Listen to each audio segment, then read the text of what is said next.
Hi, my name is Carmen Allen and I am the Stoneware Market Specialist here at Mayco, and today we are going to talk about clear glazes.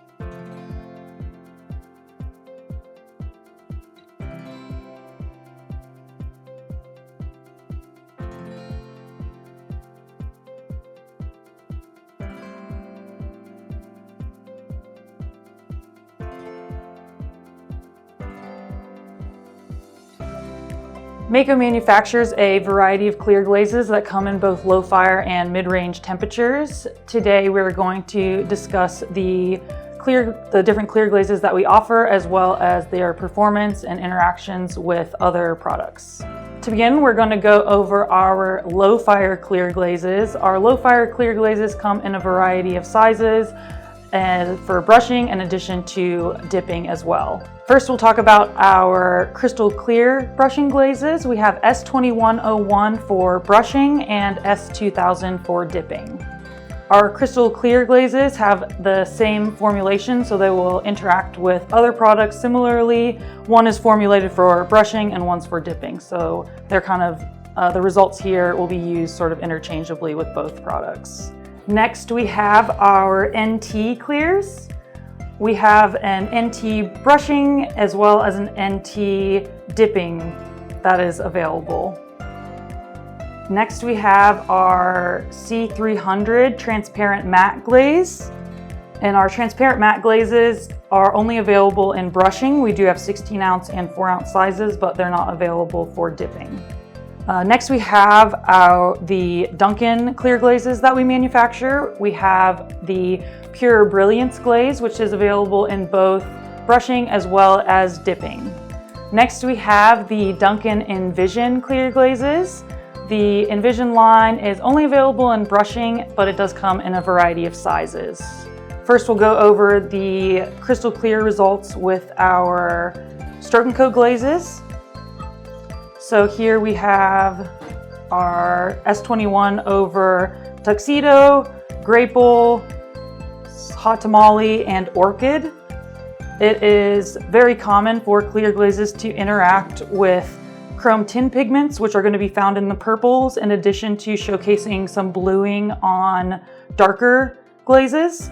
The S2101 does have a mild interaction with our Grapple glaze as well as our Orchid glaze, but does not produce any bluing on our Tuxedo. When using our NT clears over Stroke and Coats, we found that these produce the most minimal interaction with the Stroke and Coats. You can see here there's no variation when it's over the Tuxedo, a very, very small variation when it's on the Grapple, no variation on the Hot Tamale, and still some bleaching on the Orchid, which is pretty common. You can see here on the Stroke and Coats, the matte is sort of fighting with the finish a little bit. The Stroke and Coat finish does kind of come through, as well as breaks up some of that smooth matte finish. So applying this matte glaze over a Stroke and Coat will not change the finish to matte. In addition to that, it does add some cloudiness to the surface. And later on in the video, I will go to show how to apply a clean, consistent coat of matte glazes, because these ones do have a tendency to start clouding or building up if the application is not very even. When applying Pure Brilliance over Stroke and Coat, you can see here it does interact with all of the colors that I showcased. So we have it on Tuxedo, Grapple, Hot Tamale, and Orchid. It's bleaching out all four. So perhaps applying it thin could stop any interaction, but if you're applying clear glaze on the entire surface, it does have a really consistent change, so it wouldn't necessarily be noticeable. And it's not bleaching them out completely, which is nice. You do have some pigment left.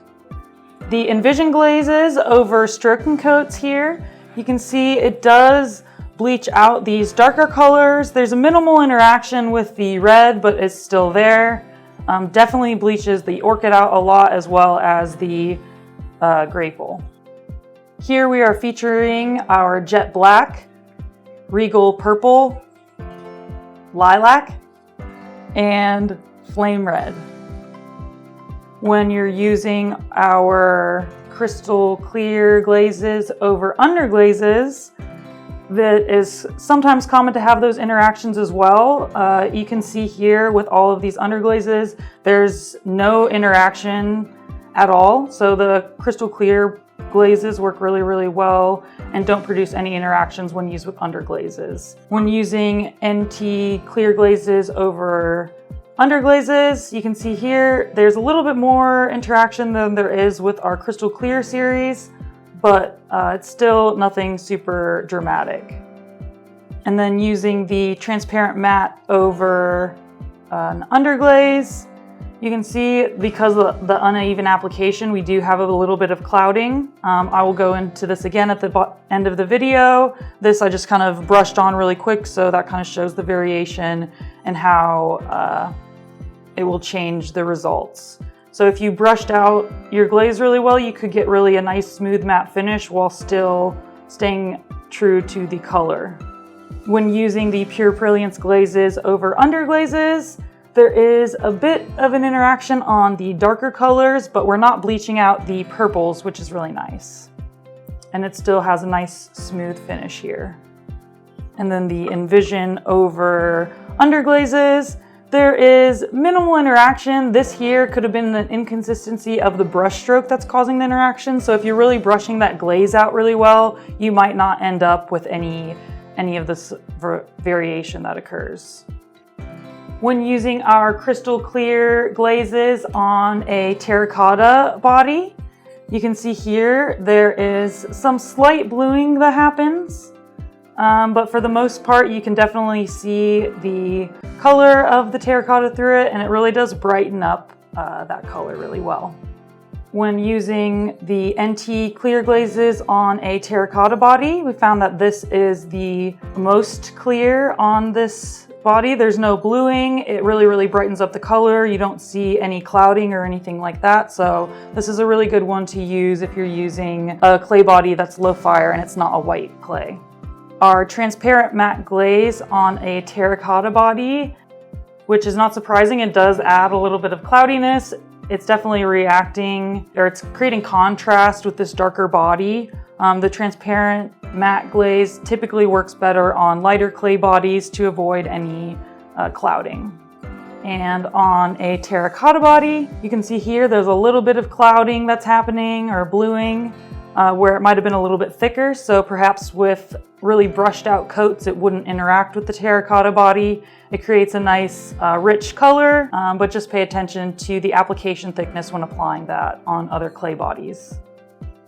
And when applying the Envision glazes to a terracotta body, we do get a decent amount of bluing that's happening. So this one I think isn't necessarily related as much to the thickness of the product as much as it is related to it interacting with the body. So I think for the terracotta body, the best recommendations would be the NTBR or the Pure Brilliance. They have the least amount of interaction if you want it to stay that true terracotta. Here I have a sample of 2 different clear glazes applied over an Elements glaze. Here I just wanted to showcase how, first of all, applying clear glazes often will create an interaction with the glaze you're applying it over. So if you think applying a clear glaze over top of a surface will just seal it, that's not necessarily always the case. It can happen with really, really stiff glazes like the stroking coats or underglazes, but more interactive glazes, you are going to have some modeling between the 2 products. So you can see how it changes the color here.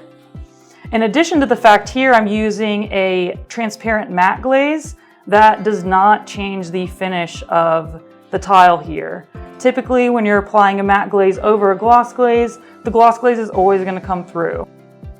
Next we're going to talk about our Stoneware clear glazes. All of our Stoneware clear glazes are available in 16-ounce pints for brushing, as well as bags of dry for dipping. So you might be wondering why Mayco makes 2 gloss clear glazes, and let me tell you, some products are going to interact with a clear glaze that is bearing zinc, such as these.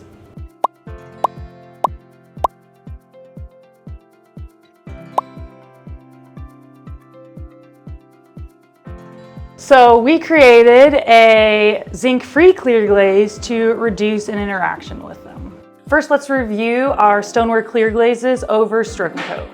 First, we have our Stoneware Clear Glaze, our Matte Clear Glaze, our Crackle Matte Clear, and our Zinc Free Clear are all here. And then we have our Stroke and Coat Tuxedo, Grape Wool, Hot Tamale, and Orchid.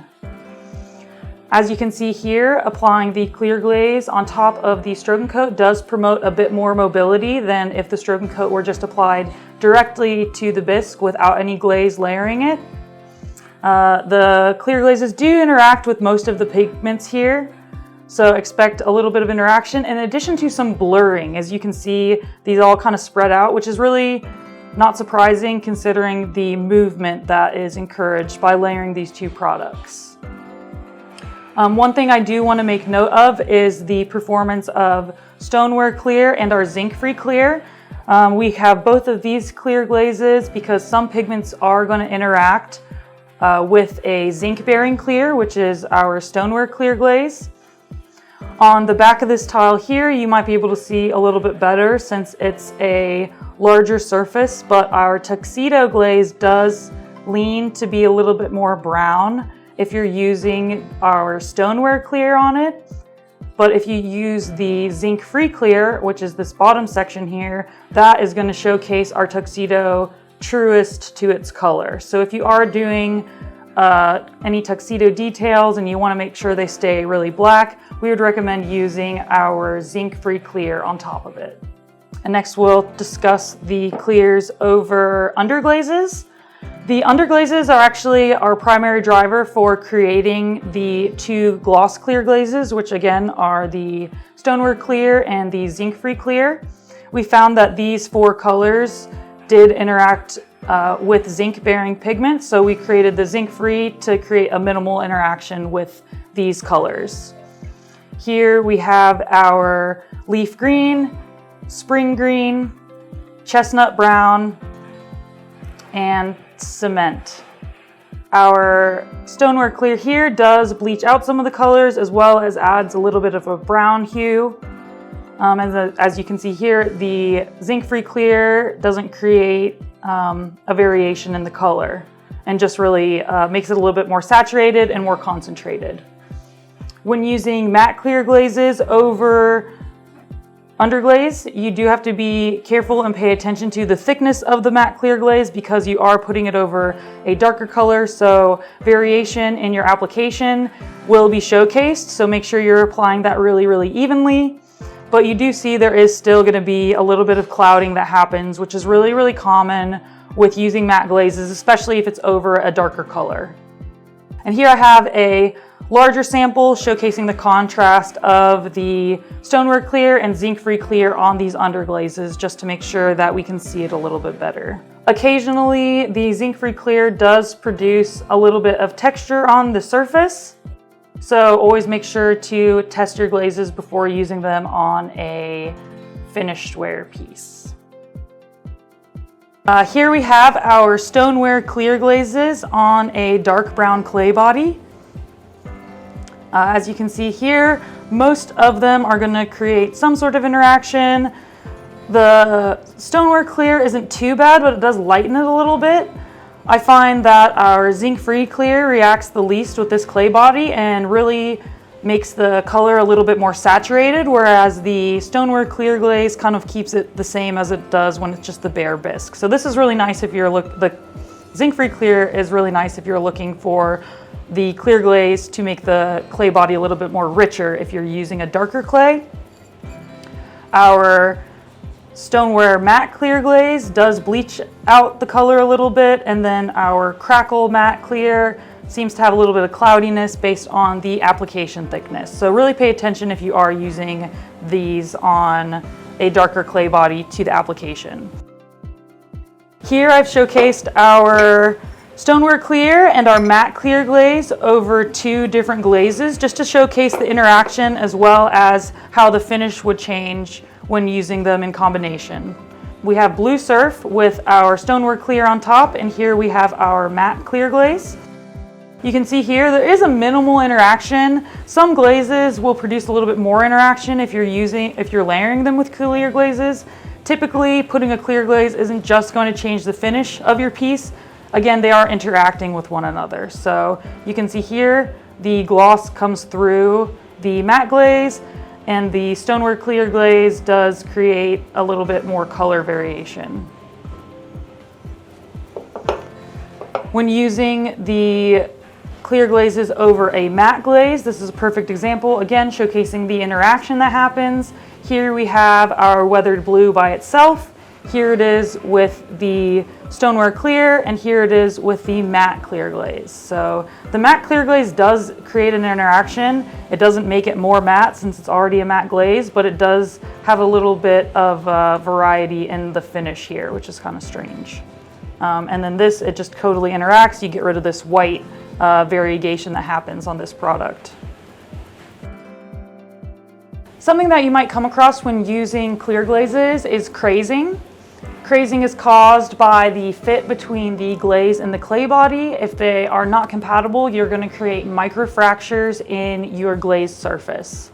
So if you have clear glaze and it's on a piece and it's crazing and you don't want it to, we do suggest testing with different clay bodies, perhaps changing your firing speed, but generally it's going to have something to do more so with the clay body compatibility with the glaze itself.